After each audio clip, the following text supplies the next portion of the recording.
Tushar ji, Yogendra Yadav ji, stage पे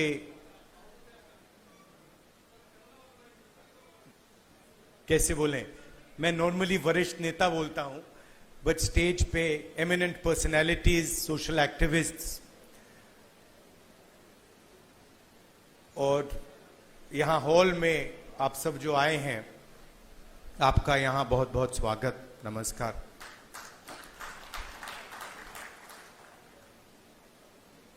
मैं आपसे दो तीन चीजें कहना चाहता हूं। पहली चीज यात्रा के बारे में, और जो मेरा अब पिछले 1.5 साल का जो एक्सपीरियंस रहा है। पिछले साल हम भारत जोड़ो यात्रा पे निकले, 4000 किलोमीटर चले, कन्याकुमारी से कश्मीर, और हम सबको, मुझे तो पहली बार हिंदुस्तान को नजदीकी से देखने का मौका मिला।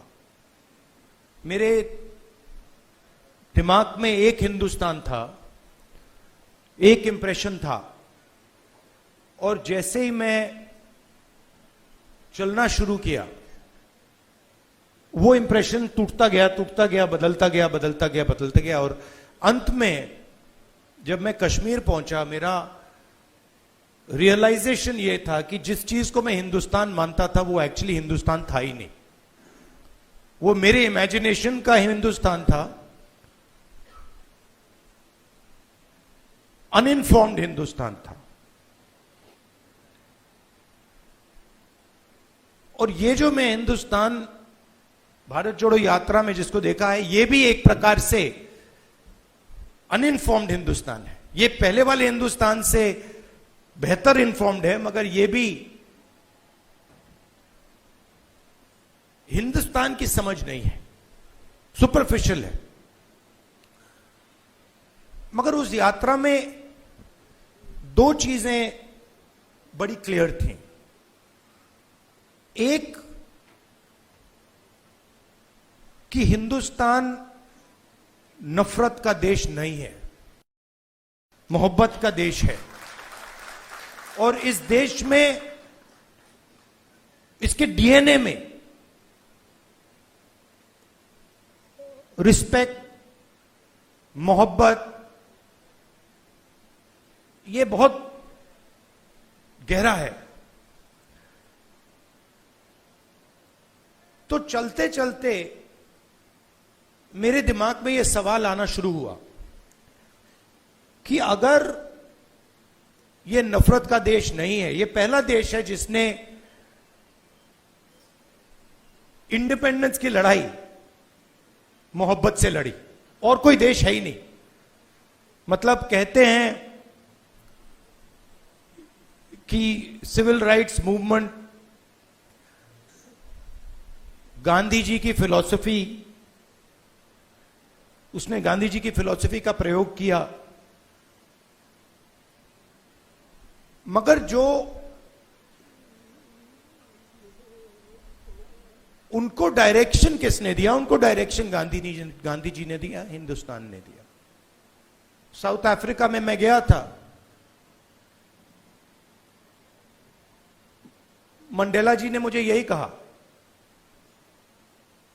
कि हमें जो औजार दिए गए, हमारी फ्रीडम स्ट्रगल के जो औजार दिए गए, वो अफ्रीका के औजार नहीं थे, वो आपके औजार थे, हिंदुस्तान के औजार थे, और वो औजार हमें गांधी जी ने दिए।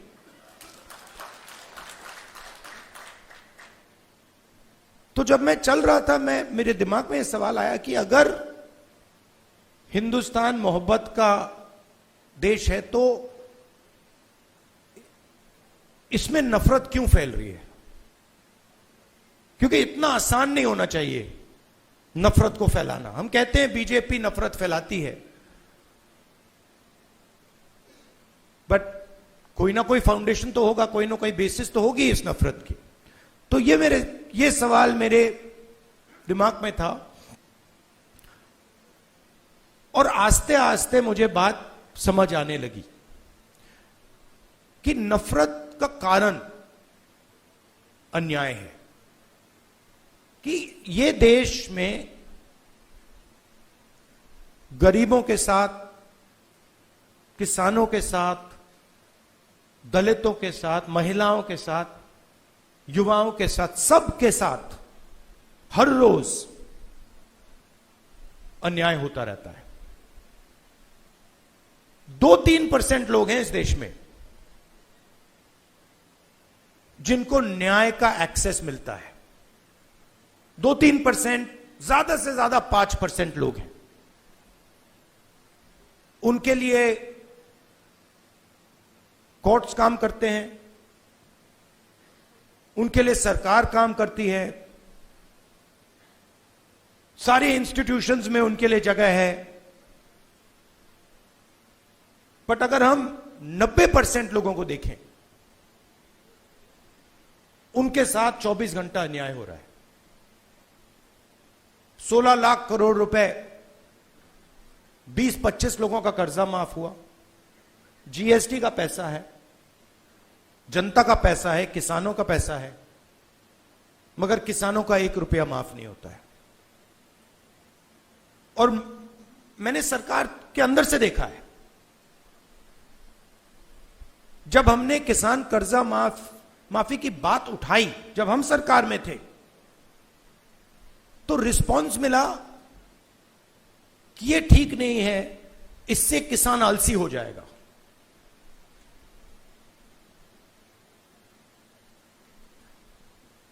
मनरेगा से गरीब व्यक्ति की आदत बिगड़ जाती है। मतलब वो काम कर रहा है, उसको आप उस काम के लिए पैसा दे रहे हो और उसकी आदत बिगड़ रही है। और दूसरी तरफ 20-25 लोग हैं, उनका 16 लाख करोड़ रुपए माफ हो रहा है, उनकी आदत नहीं बिगड़ रही। वो उसको पता नहीं विकास कहते हैं, डेवलपमेंट कहते हैं, प्रोग्रेस कहते हैं, पता नहीं क्या कहते हैं। तो अगर आप हिंदुस्तान के धन को देखें और उसको ट्रैक करें तो आपको दिखेगा कि ये जो सोने की चिड़िया कही जाती है, इसका पूरा का पूरा धन किसानों से, युवाओं से, दलितों से, आदिवासियों से, पिछड़ों से छीनकर ये 20, 25, 50, 200 कितने लोग हैं, ज्यादा नहीं है, इनके ओर फनल होता है। तो इसलिए हमने दूसरी यात्रा में न्याय शब्द जोड़ दिया। और इस यात्रा में हमारा फोकस उस पर था कि किस प्रकार का अन्याय हो रहा है। और हर कदम पे स्टूडेंट्स के पेपर लीक हो रहे हैं, किसान को एमएसपी नहीं मिल रही, मजदूर को मिनिमम वेज नहीं मिल रही, छोटे व्यापारियों को जीएसटी से दबाया जा रहा है। मतलब हर स्टेप पे, हर कदम पे लोग आ रहे थे, कह रहे थे हमारे साथ ये हो रहा है। मगर कंबाइंड कॉन्शियसनेस नहीं है। एक व्यक्ति कह रहा है मेरे साथ अन्याय हो रहा है। मेरे पास छोटे व्यापारी आए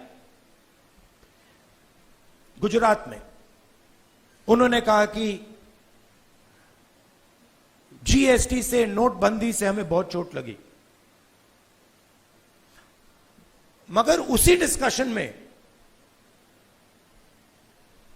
जो किसान के साथ हो रहा है वो उनको दिख नहीं रहा है, वो देख ही नहीं पा रहे।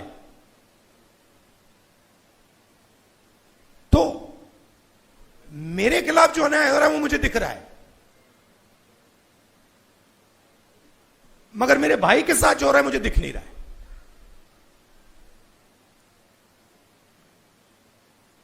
तो ये बहुत जरूरी बात है, क्योंकि जब तक आप अपने भाई के साथ जो अन्याय हो रहा है वो नहीं देखोगे, तब तक कोई मूवमेंट खड़ा नहीं हो सकता। मैं जूडो करता हूं और उसमें एक बड़ी इंटरेस्टिंग चीज है, उसमें जमीन पे गिरना पड़ता है, फेंका जाता है व्यक्ति को, तो जब पहले व्यक्ति शुरू करता है तो वो अपने आप को प्रोटेक्ट करने की कोशिश करता है। जमीन पे गिरोगे तो फिर आप अपने आप की रक्षा करते हो, फिर थोड़ा एडवांस्ड होता है, फिर उसको बात समझ आती है, वो जमीन की रक्षा करना शुरू कर देता है। मतलब don't protect yourself, protect the mat. और बड़े मजे की बात दिखती है कि जब आप जमीन को प्रोटेक्ट करते हो तो ऑटोमेटिकली जमीन आपको प्रोटेक्ट करती है। तो मूवमेंट कैसे बनती है? मूवमेंट जब बनती है जब मैं अपने दर्द को छोड़कर मेरे साइड में जो खड़ा है उसके दर्द की रक्षा करना शुरू करता हूं, ऑटोमेटिकली वो मेरी रक्षा करेगा, उसको करना ही पड़ेगा। तो ये एक मेंटल लीप की जरूरत है। सबको दिख रहा है कि भाई किसान को दिख रहा है, मजदूर को दिख रहा है, सबको दिख रहा है, मगर एक दूसरे का